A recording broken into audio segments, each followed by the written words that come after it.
Harrison sat on the banks of the Tennessee River.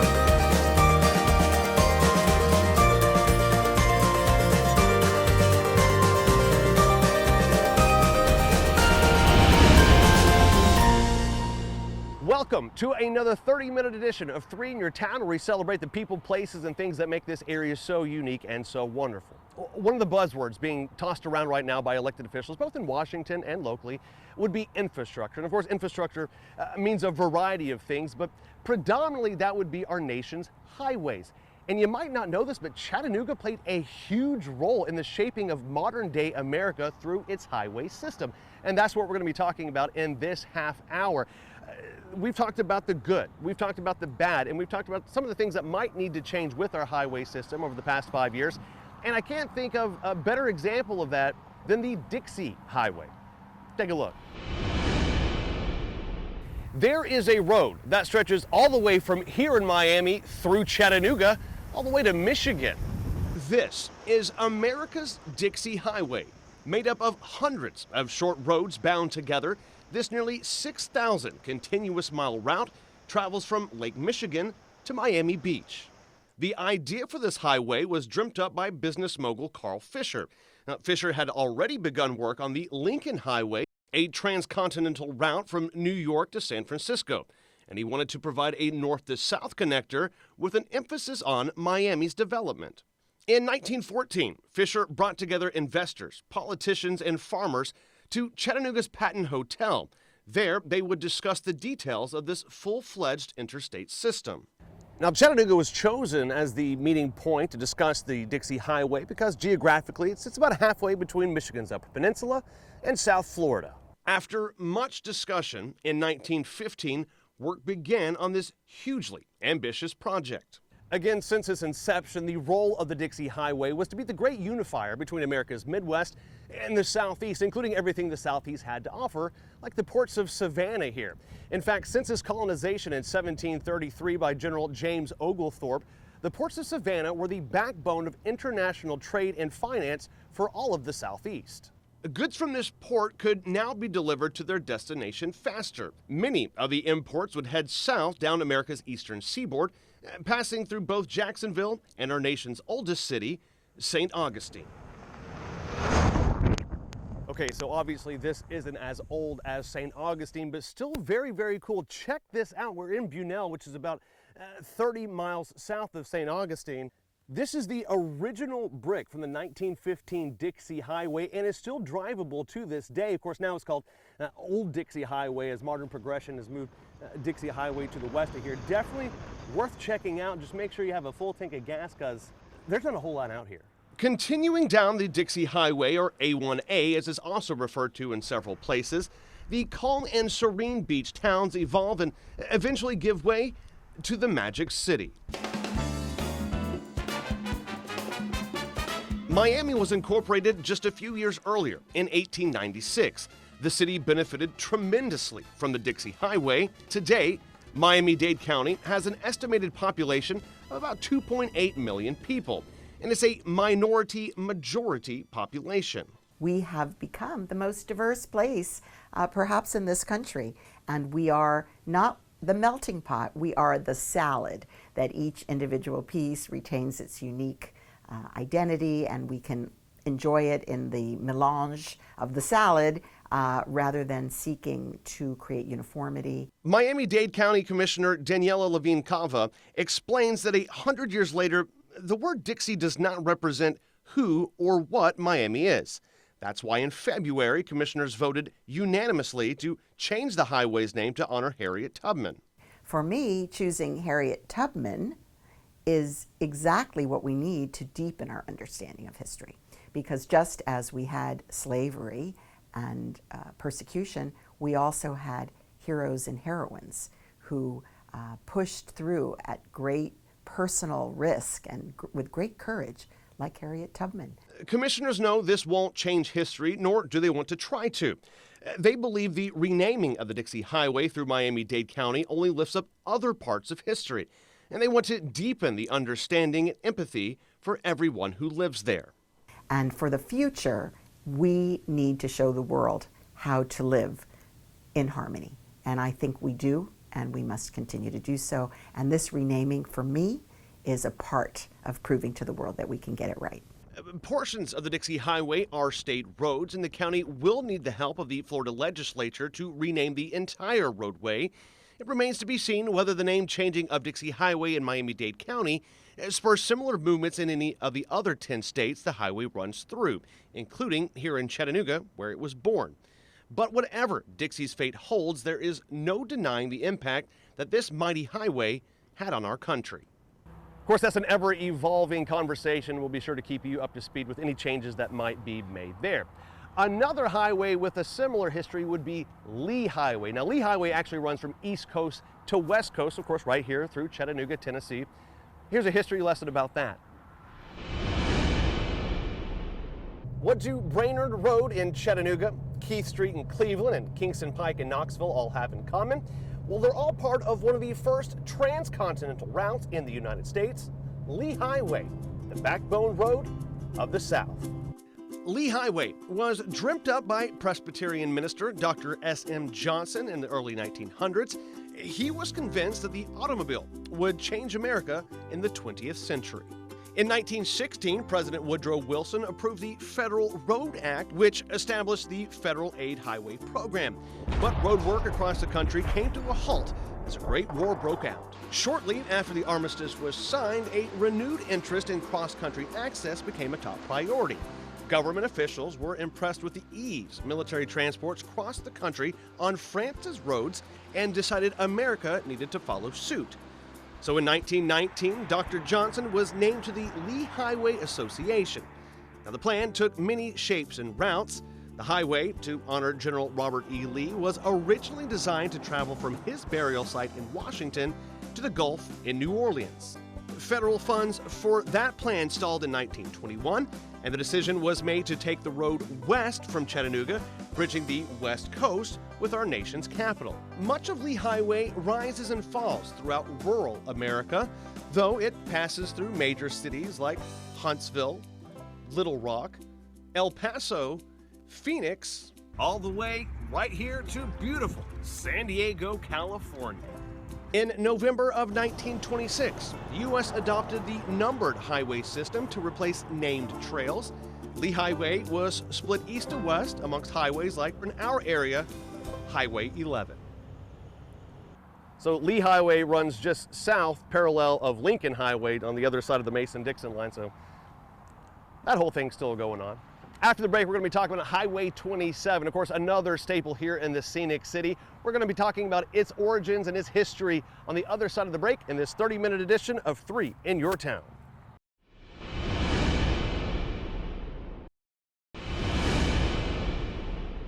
Another example of how Chattanooga helped evolve the highway system in America would be Highway 27. Did a story about this just a couple of months ago. It's actually really interesting. Take a look. My father grew up in Sale Creek, Tennessee, right here on Highway 27. He always used to tell us back in the 1950s, in the summertime especially, if you needed to travel anywhere around here, you better do it on foot. That's because it was always bumper to bumper traffic. And inside those cars, people with the most unusual of accents. Of course, that would turn out to be northern accents, as Highway 27, still a 2-lane highway at the time, was still the route that many people from Michigan, Ohio, and Indiana would take as they made their way down to vacation on Florida's Gulf Coast. In 1926, as automobile clubs were gaining traction and pressuring the government to create better roadways, Highway 27 began to take shape in America's Midwest. The roadway started as a connector to the Great Lakes near Sheboygan, Michigan. The original southern terminus of the highway was right here in Cincinnati, Ohio. But by 1927, the decision was made to turn Highway 27 into a true U.S. highway from north to south. So they extended the route from right here in Cincinnati all the way to Chattanooga, Tennessee. To date, Highway 27 crosses the Ohio River via the Taylor-Southgate Bridge. The roadway winds through Kentucky's small town communities as well as her bigger cities like Lexington. The highway has taken on many new shapes and routes over the years. For example, Chattanooga's Market Street Bridge was the original 27, the designation now, of course, the old Jotty. In 1934, the highway was lengthened further south from Chattanooga to Tallahassee, then all the way down to Miami in 1946. This central route mirrors Florida's portion of the Dixie Highway, which runs along the Atlantic. As of 2020, U.S. Highway 27 measured approximately 1,357 miles in total length from South Florida to Fort Wayne, Indiana. But at the time of its historic maximum extent, this beautiful highway stretched a proud 1,717 miles from Miami Beach to Mackinac City. And what a vast improvement this is. Hey, you got to crack a couple eggs to make a cake, but look what we got out of it. So absolutely well done. After the break, we're going to go real historic on you, talking about some of the original highways through this area. That's coming up on the other side of the break in this 30-minute edition of 3 in Your Town. Polk County Robinson. Old town of Harrison, set on the banks of the Tennessee River.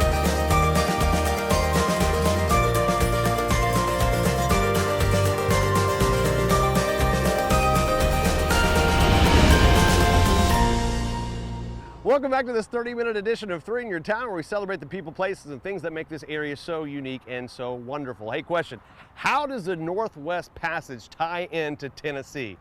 We actually have the answer for you. Check this out. Traveling along the Natchez Trace Parkway, you find out all sorts of interesting information. It's one of the most historic roadways in all of the United States. Ran across one bit of history you might find interesting. Meriwether Lewis, as in Lewis and Clark, the senior leader of the Lewis and Clark expedition, buried alongside the Natchez Trace Parkway here in Tennessee. What? Exactly. Why? Here's the story. Even before the 1803 Louisiana Purchase, President Thomas Jefferson wanted to connect the distant Mississippi frontier to other settled areas of the United States. To foster communication with what was then called the Southwest, he directed construction of a postal road to be built between Nashville and the Mississippi River. This would later be known as the Natchez Trace. The Lewis and Clark expedition from August 31, 1803 to September 25, 1806, also known as the Corps of Discovery expedition, was the United States expedition across the newly acquired northwestern portion of the country after the Louisiana Purchase.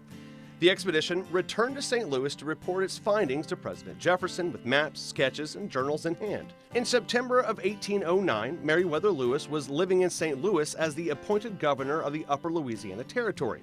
He left St. Louis for Washington, D.C. on September 4, 1809. Lewis traveled to modern-day Memphis by boat and intended to proceed down the Mississippi River to New Orleans and then travel by ship to Washington, D.C., but rumors of war with Britain and the thought of his journals from the Corps of Discovery falling into the hands of the British changed his mind. He decided to travel overland to the nation's capital. Lewis arrived at Grinder Station on the Natchez Trace in what is now modern-day Lewis County on the evening of October 10, 1809. Mrs. Grinder and her children stayed in the kitchen separate from the house. In the middle of the night, Mrs. Grinder heard 2 gunshots and found Lewis bleeding from his wounds. By sunrise on October 11, 1809, Lewis was dead. To this day, historians still argue what happened that fateful evening. Captain Meriwether Lewis, William Clark's expedition partner on the Corps of Discovery's historic trek to the Pacific, Thomas Jefferson's confidant, governor of the Upper Louisiana Territory, an all-around American hero, was only 35 when he died. A broken column, symbol of a life cut short, marks his grave.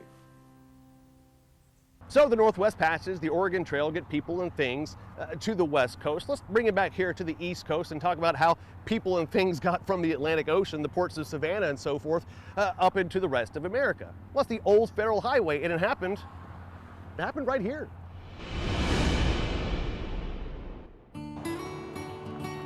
This road, the old Federal Road, was the United States government's first official road in the region. A route from Savannah to Nashville designed to deliver residents a second port for their goods. There were understandably tense negotiations between Native Americans and whites to navigate through native land, but the history books reflect a final end to the monumental bargaining efforts. So naturally, we head to the third floor archives, the Chattanooga Downtown Library, to review U.S. congressional papers of 1804. Naturally. And under Cherokee treaties, it clearly states in Article 2 The Cherokees agree to the citizens of the United States shall have, so far as it goes through their country, the free and unmolested use of a road leading from Tellico to Tombigbee. So a deal was struck between the whites and many Native American countries. It was time to create a, quote, new road on paths steeped, rich in history. Whites used Native American warpaths and trading routes to engineer the old federal road, but this isn't the first time outsiders actually used this same path. In fact, in 1540, De Soto and his men used this same route on their way out to discover the Mississippi. The original federal road helped the sea trade industry of the early 1800s and the Georgia gold rush of the 1820s. Millions made their way along this route. One thing you might notice as you're making your drive along the old federal highway is that you're never too far away from some sort of body of water. Now, this is notable for a couple of reasons, the first of which several hundred years ago, bodies of water were used as a reference point for directions. Second of all, moving water like this cuts through rougher terrain naturally, making your trek through certain parts of Georgia, especially into the Appalachians into Tennessee, a lot easier. And third, and most importantly, you never want to be too far away from water. Railroad became the choice for travelers over time, proving the old federal road nearly obsolete by the 1850s.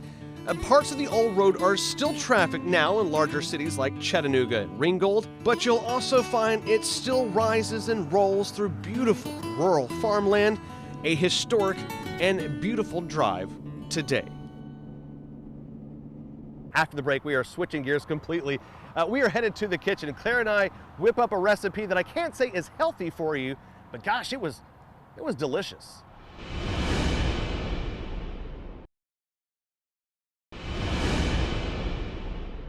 Welcome back to the kitchen, everybody. This is a Claire episode. She asked me specifically not to say.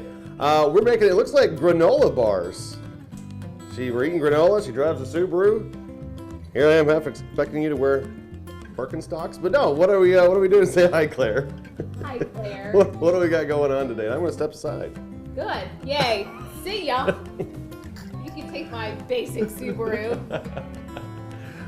It's a crumble. It's an oatmeal berry crumble bar. Claire's continuing to mix the dry goods. I've already sliced up some of the berries, and now I'm going to melt 1/2 cup of butter until Claire says foamy. I want foamy butter, right, Claire? Right. Now we're gonna do the berry mixture. You're gonna have 2 cups of berries. We did chopped strawberries, raspberries, and blueberries. I'm losing them. Runaway berries. Okay. So you take your berry mixture, 1/4 cup of sugar, 2 teaspoons of cornstarch, 2 tablespoons of lemon juice, a little more, teaspoon of vanilla. It looks frothy. Great, we're done with that. So this is supposed to come over now? Yep. Add it to that. To this or to that? That. This? Yes. I'm pouring it into this. Pour it. Okay. So all you want is the egg yolk. Yeah. All right. Wiggle with it. There you go. Jiggle with it. I can jiggle. That is what I can do. And then it goes in here. Yeah. Splosh. Splosh. All right. And then we're gonna mix it up. So you're gonna reserve a cup of the crumble because it's gonna be the topping. Okay. The base and the topping. So the rest of it we're gonna just, Dump in? yep, but On parchment paper. on parchment paper that we sprayed.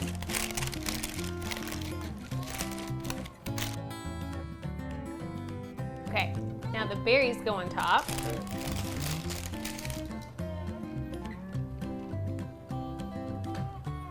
Yeah. Okay.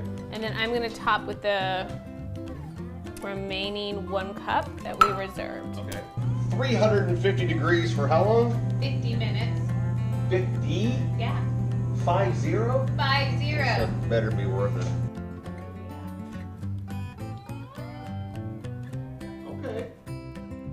puppy, you can't have any because it's berries, and berries are bad for puppies. We're gonna have granola, man. We're gonna go on a hike. I'm gonna ride in your Subaru to go take a hike, man. Listen to some Jason Mraz on the way up there. I'm gonna send you on a hike. All right, let's try it. Take it all back.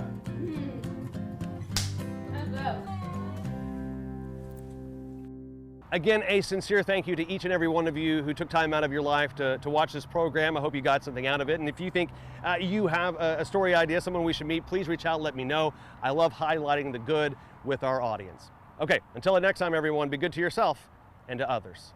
Polk County Robinson. Old town of Harrison sat on the banks of the Tennessee River.